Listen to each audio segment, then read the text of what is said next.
Morning students and viewers, सभी को VKS का बहुत बहुत नमस्कार। और आज जिस टॉपिक पे चर्चा करेंगे आपको स्क्रीन पे दिख रहा है फंक्शंस। पूरा वीडियो देखेंगे तो आपको समझ में आएगा कि फंक्शंस हमारे कितने काम का है और ये हमारे कोडिंग को किस तरह से छोटा कर देता है। मान लीजिए कोई प्रोग्राम काफ़ी बड़ा है, 2 पेज में है, तो उसको ये छोटा करके 1 पेज में कर देगा। दूसरा चीज, फंक्शन से हमारे प्रोग्रामिंग कोडिंग में मेहनत आधा से ज़्यादा घट जाता है। हम लोग डिबगिंग बहुत आसानी से कर लेते हैं और प्रोग्राम को मेंटेन अच्छे से करेंगे कि फंक्शंस क्या है, हम लोग कैसे बनाते हैं, या ये जो लाइब्रेरी फंक्शंस उसको कैसे इस्तेमाल करते हैं, उसको इस्तेमाल करने से हमारा प्रोग्राम कैसे छोटा हो जाता है, फिर हमारा मेहनत कम हो जाता है। बहुत तरह के फायदे हैं, तो रिक्वेस्ट है कि लास्ट तक बने रहिए। फंक्शन मतलब क्या होगा? काम, कोई ना कोई काम करता होगा। तो कोई भी लैंग्वेज हो, सी हो, C++ हो, पाइथन हो, वो हम लोगों को बहुत सारा रेडीमेड फंक्शन ऑलरेडी दे चुका है। क्यों दिया है कि भाई आप इसके लिए अलग से कोडिंग क्यों कीजिएगा? हम आपको फंक्शन दे दिए हैं रेडीमेड, आप इसका इस्तेमाल कीजिए। जैसे नहीं होता रेडीमेड शॉट गए तुरंत पान लिए, तो हमको वेट नहीं करना पड़ता, तुरंत मिल जाता। तो हमको फंक्शन ही ऑलरेडी दे चुका है। अब देखिए ना, सबसे पहले तो हमको यही फंक्शन दे चुका है मेन। देखिए फंक्शन कैसे पहचानते हैं? 2 ब्रैकेट होता है उसके सामने, तो समझ यही फंक्शन है। एक तो पहले यही फंक्शन दे चुका है कि लीजिए भाई जो कोडिंग लिखना है मेरा मेन फंक्शन के अंदर लिखिए। फिर दूसरा फंक्शन देखिए ये दे चुका है, प्रिंट एफ। देखिए इसमें भी 2 ब्रैकेट है, यानी ये भी फंक्शन है। दे दिया कि भाई आपको जो कुछ भी प्रिंट कराना है इससे कराइए, अलग से कोडिंग क्यों लिखिएगा? आप जो भी what ever you right inside the bracket, आप ब्रैकेट के अंदर जो भी लिखेंगे उसको डिस्प्ले कर देगा। अगर हमने यहाँ पे लिखा कि हेलो फ्रेंड्स, तो ब्रैकेट में हम एक मैसेज दिए थे, इसको दिखा देगा स्क्रीन पे। अगर हम उसको बोले कि नहीं प्रिंट एफ ए और बी, तो इस बार ए क्या है? वेरिएबल है, तो ए का वैल्यू खोजेगा जैसे ऊपर में दिया हुआ रहेगा। तो जो भी दिया हुआ है उसको इसका वैल्यू डिस्प्ले कर देगा। स्कैन एफ दे दिया रेडीमेड फंक्शन कि भाई कीबोर्ड स्कैन करो। अगर कुछ डाटा आता है तो इसमें स्टोर कर देना। ये देखिए यहाँ पर डी लिखते हैं, यहाँ कोई वेरिएबल का नाम लिखते हैं, यहाँ एड्रेस ऑपरेटर देते हैं। इसका मतलब क्या होगा कि आप कीबोर्ड से डाटा डालिए, हम स्कैन करेंगे कीबोर्ड को, और जो डाटा मिलेगा हमको हम उसको एन में स्टोर कर देंगे। यही ना हुआ था? ये रेडीमेड फंक्शन दे दिया कीबोर्ड से डाटा लेने के लिए, स्क्रीन क्लियर करने के लिए फंक्शन दे दिया है क्लियर स्क्रीन। ठीक है, यानी फंक्शन ऑलरेडी बहुत दे चुका है लाइब्रेरी फंक्शन। मैथ में देखिए, अब स्क्वायर रूट निकालना है तो बस खाली हम लोग SQRT लिख देते हैं, 100 लिख देते हैं, इसका स्क्वायर रूट निकाल देता है। अब बताइए इसके लिए हम लोग को कोडिंग लिखना पड़ता है ना? कोडिंग लिखने से बच गया रे। तो लाइब्रेरी फंक्शन कुछ ही दिया है, सब काम के लिए तो नहीं दिया है। चलिए प्रिंट करने के लिए दे दिया, कीबोर्ड से लेने के लिए स्कैन एफ दे दिया, स्क्रीन क्लियर करने के लिए क्लियर स्क्रीन दे दिया, मैथ का कुछ दे दिया, square root, cos theta value निकालने, साइन वैल्यू निकालने, ये सब दिया हुआ है। तो हमारा मेहनत बचा ना जी, हमको कोडिंग नहीं लिखना पड़ा। तो क्यों किया ये इसलिए किया कि बड़े प्रोग्राम को छोटा करना जरूरी है। जैसे घर ही में देख लीजिए, मान लीजिए बहुत सारा काम है, अगर सारा काम एक आदमी पे लाद दिया जाए तो उनको लिए तो कॉम्प्लेक्स हो जाएगा। तो क्या करते हैं घर में, बेटा के जिम्मे ये काम है, मार्केटिंग का काम तुम देखना, तो वो बेटा कर लिया मार्केट वाला काम। बेटी को कुछ घर का 1-2 काम दिया हुआ है, मम्मी को कुछ काम दिया हुआ है, तीनों सबका अलग अलग फंक्शन के रूप में कर रहे हैं। तो उससे फायदा क्या हुआ कि सारा काम आसानी से निपट जाता है। जैसे गवर्नमेंट भी चलता है तो उनका काम भी इसी तरह चलता है। सिविल का काम DC वाला फंक्शन निपटा दिया, लॉ एंड ऑर्डर का काम SP निपटा दिया, जो टाउन एडमिनिस्ट्रेशन है नगर निगम निपटा दिया। हर एक फंक्शन एक ही काम करेगा, कोई स्पेसिफिक काम। जैसे देखिए प्रिंट वाला एक ही काम करेगा कि जो भी आर्गुमेंट उसको मिलेगा उसको स्क्रीन पे दिखा देगा। स्कैन एफ एक ही काम करेगा, जो भी इनपुट डिवाइस से डाटा आएगा उसको मेमोरी में स्टोर करेगा। क्लियर स्क्रीन, स्क्रीन को साफ करेगा, उसमें जो लिखा है उसको मिटा देगा। स्क्वायर रूट, कोई भी नंबर का स्क्वायर रूट निकाल देगा। अब जैसे फंक्शन है सम, कोई भी नंबर का सम निकाल देगा, मतलब कोई एक विशेष काम करेगा फंक्शन। क्या अच्छा होता है कि हर एक काम का फंक्शन मिल गया रहता तो हमको कोडिंग में कुछ लिखना ही नहीं पड़ता।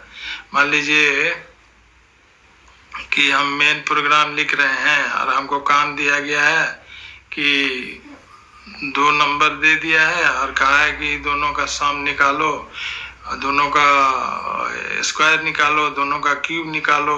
और सोचिए अगर हम खाली लिख देते सम एक्स वाई तो हमको सम दिखा देता, दोनों का स्क्वायर रूट तो स्क्वायर रूट दिखा देता, दोनों का क्यूब तो क्यूब दिखा देता।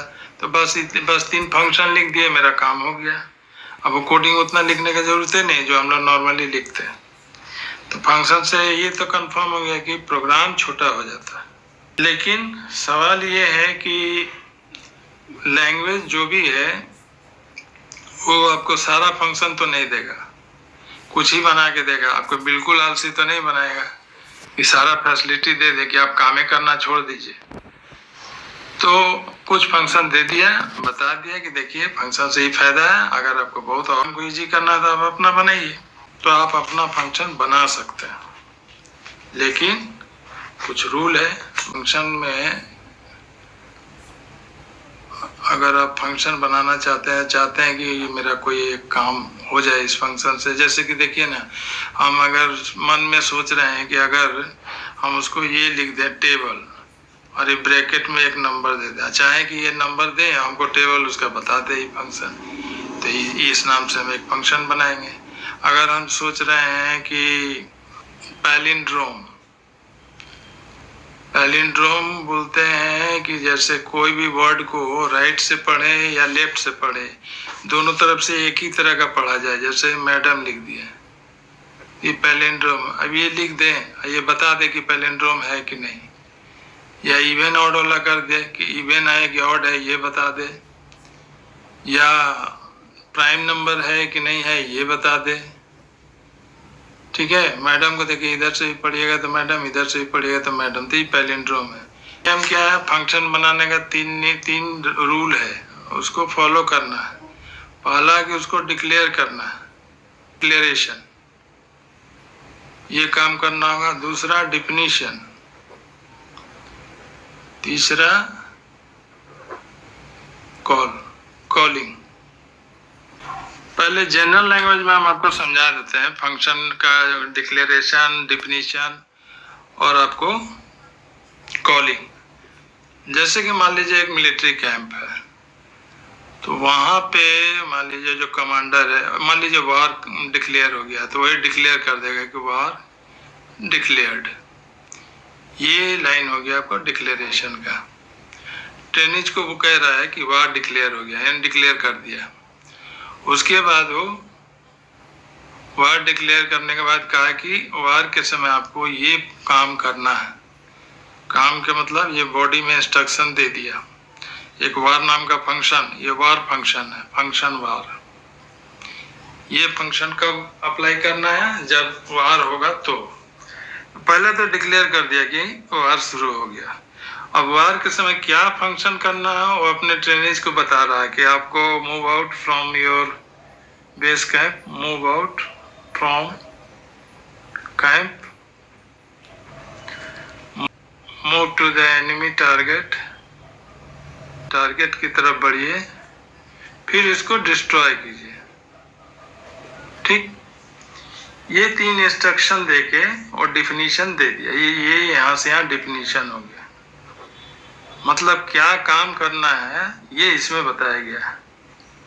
किस फंक्शन में, यहाँ इस फंक्शन, वही फंक्शन जो यहाँ फंक्शन वार कर देते हैं। यहाँ सिर्फ डिक्लेयर किया गया कि क्या करना है उस समय, इस फंक्शन में डिफाइन कर दिया कि ये काम करना है। तो इसमें डिफिनीशन में देखिएगा बॉडी रहता है कर्ली ब्रैकेट के रूप में, जबकि डिक्लेरेशन में खाली फंक्शन का नाम रहेगा। और जब डिफिनीशन दीजिएगा तो उसका एक बॉडी बनेगा कर्ली ब्रैकेट से, और उसमें आप जो भी इंस्ट्रक्शन देना है, क्या क्या काम करना वो आप बता दी। ये मेन प्रोग्राम है। अब कॉल जो है, इस कॉल इसमें करेंगे, लेकिन ये ऑप्शनल है, ठीक है। कॉलिंग जो है ऑप्शनल है, करेंगे चाहे नहीं करेंगे। तो देखिए क्या क्या किया, एक तो डिक्लेयर कर दिए फंक्शन वार, दूसरा उसका डिफिनीशन दे दिए कि उस समय करना क्या है, इसमें लिख दिए। लेकिन कॉल अभी नहीं किया। आप देखिए ट्रेनिंग्स को ही मिल गया है, उनके दिमाग में भर दिया गया कि वार डिक्लेयर हो गया है, फिर वार के समय क्या करना, आपको ये फंक्शन को इम्प्लीमेंट करना है। लेकिन कब करना है, जब हम कॉल करेंगे तब। कॉल अभी नहीं किए, मान लीजिए कमांडर जब कॉल करेगा कि फंक्शन वार या फायर जब बोलेगा, तब आपको ये काम इम्प्लीमेंट करना है। तो वही कॉलिंग उसको बोलते हैं। जैसे यहाँ लिख दिया फंक्शन वार, यानी वो कह दिया कि फायर, तब जाके जैसे ये कॉल होगा तो वो जाके सारा ये इंस्ट्रक्शंस फॉलो करेगा। तो समझ गए, ये फंक्शन को पहले डिक्लेयर करना है, फिर उसका डिफिनीशन लिखना है, डिफिनीशन में एक बॉडी होगा, उसके बाद प्रोग्राम के अंदर में कॉल होगा। तो जो डिक्लेरेशन है और जो डिफिनीशन है मेन के ऊपर लिखिएगा, जो कॉल कीजिएगा वो मेन के अंदर लिखिएगा, ठीक। कोडिंग में बताते हैं कि कैसे बनेगा। जैसे सपोज कीजिए कि मेरे मन में इच्छा हुआ कि हम क्यूब नाम का एक कोड बना दें, कि कोई भी नंबर दें तो उसका हमको क्यूब बता दे। तो कैसे करेंगे, पहले तो इसको डिक्लेयर कर देंगे क्यूब। आई जो नंबर देंगे उसका टाइप भी बता दीजिएगा, इंट। ये ऑप्शनल है, लिख भी सकते हैं, नहीं भी लिख सकते हैं, कम से कम इंट तो लिखना ही पड़ेगा। ये हो गया डिक्लेरेशन, कि हम डिक्लेयर कर दिया कि देखो क्यूब नाम का एक फंक्शन बना रहे हैं। अब यहाँ डिफिनीशन दे दीजिएगा। डिफिनीशन में क्या नियम है कि जो भी है, जो वेरिएबल यूज कर रहे हैं उसको दे देना इंट एन। तो वही डिफिनीशन में बता दिए कि कैसे निकालना है। इसमें बोल दिए कि रिटर्न एन मल्टीप्लाई एन हो गया ना, क्यूब सेमीकोलन, 3 बार गुना यानी क्यूब हो गया। या ऐसे लिख सकते हैं %d, ये टाइप बताते हैं, और ये 3 बार गुना n इंटू n, यानी नंबर को 3 बार गुना कर दो। तो डिफिनीशन में क्या बताया कि जो क्या करना क्या है तुमको, कैसे करना है, ये यहाँ बता दिया डिफिनीशन में। ये हो गया डिक्लेरेशन, ये हो गया डिफिनीशन, क्योंकि बॉडी है, इसमें बता दिया क्या करना है, कैसे करना है। अब लिखेंगे मेन प्रोग्राम में कॉल कर दिया सीधे, मान लीजिए इसको, फंक्शन का नाम क्या है क्यूब, इसका एक आर्गुमेंट है n, एक दे दिया हम 10, तो 10 का क्यूब निकाल देगा, चाहे हम 10 इंटू 10 कितना हो 1000, वो क्यूब निकाल देगा आपको सीधे। हाँ, अब इसको एक काम कर सकते हैं कि आप ये जो कोडिंग लिखे हैं यहाँ से यहाँ तक, ये कोडिंग को एक अलग फाइल बना के सेव कर दीजिए। देखिए अगर हम मेन प्रोग्राम लिखे हैं और अगर हम यहाँ पे दें printf हेलो फ्रेंड्स, तो ये लिखिएगा तो कंप्यूटर आपको डिस्प्ले नहीं करेगा। क्यों, बोले कि आप ये फंक्शन यूज कर रहे हैं, आप हमको बताइए ये फंक्शन में क्या एट्रीब्यूट है, इसका क्या करना है, इसका डिफिनीशन कहाँ है, इसका एट्रीब्यूट कहाँ है, इसका डिक्लेरेशन कहाँ किया आप रेडीमेड लेके यूज कर रहे हैं, इसका सारा बताइए। एट्रीब्यूट डिफिनीशन कहानी कैसे करता है, इसके अंदर ही क्या लेता है, आर्गुमेंट वेरिएबल लेता है कि मैसेज लेता है, ये तो हमको पता ही नहीं है। आप इसका फैमिली फाइल दीजिए या प्रोटोटाइप फाइल दीजिए, तब जाके हम लोग यहाँ पे लिखते हैं include standard input output h. हम बोले कि देखो ये जो चाइल्ड फंक्शन था इसका फैमिली ये है, तुम चले जाओ इसका फैमिली वाला फाइल में, सब इसका नियम कानून मालूम हो जाए, तो वहाँ चला जाता है, उस किताब को खोलता है, इंक्लूड लिखा है ना, शामिल करो, इस हेडर फाइल को खोलेगा तो उसमें देखेगा कि प्रिंटफ का ग्रामर दिया हुआ है कि इसके अंदर में कोट्स में मैसेज लेना, नहीं तो वेरिएबल लेना, सारा रूल्स रेगुलेशन वहीं लिखा हुआ है। ये फाइल खुल जाता है ना, तब वहीं से पढ़ के वो यहाँ में ये हम लोग का गलती पकड़ता है। जैसे हम यहाँ मैसेज नहीं देके कुछ और दे देंगे, नियम तोड़ेंगे, तो यहाँ से तो सिंटेक्स मिला रहा है तो हमको तुरंत मैसेज दे देगा कि प्रोटोटाइप मिसिंग, कभी बोल देगा सेमीकोलन मिसिंग। वही हम बताने जा रहे थे कि अगर आप ये कोडिंग, ये जो फंक्शन का डिक्लेरेशन और डिफिनीशन लिख के इसको सेव कर दीजिए, cube.c नहीं लिखिए, सी फाइल नहीं बना रहा, हम हेडर फाइल बना रहे हैं। लेकिन ये हेडर फाइल था ना, हेडर फाइल। तो ये हेडर फाइल बना लीजिएगा।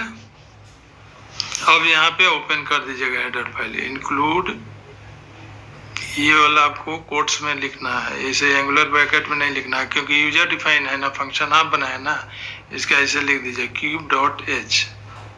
ठीक है, अब आप मेन में सीधे यूज कर दीजिए क्यूब, कॉल कर दीजिए फंक्शन को कि 5 का क्यूब निकालो। ये चला जाएगा इस फाइल में, वहां पर उसको डिफिनेशन और वो मिल गया डिक्लेरेशन, सीधे उसको इम्प्लीमेंट कर देगा। ठीक है, तो अगर कोई कंफ्यूजन होगा तो आप कमेंट के थ्रू ऐसे पूछ लीजिएगा, हम आगे बताएंगे। और अगर ये वीडियो आपको मतलब यूजफुल लग रहा है तो आप लोग सब्सक्राइब कर दीजिए चैनल को हमारे। अब देखिए नेता लोग हम लोग वोट देते हैं ना जी, क्यों देते हैं? कि कुछ आशे पे ना कि ये करेगा वो करेगा फलाना करेगा। हम तो डेली करिए रहे आप लोग के लिए, रोज यूजफुल लिंक दे ही रहे, कुछ ना कुछ तो पैदा हो ही रहा होगा।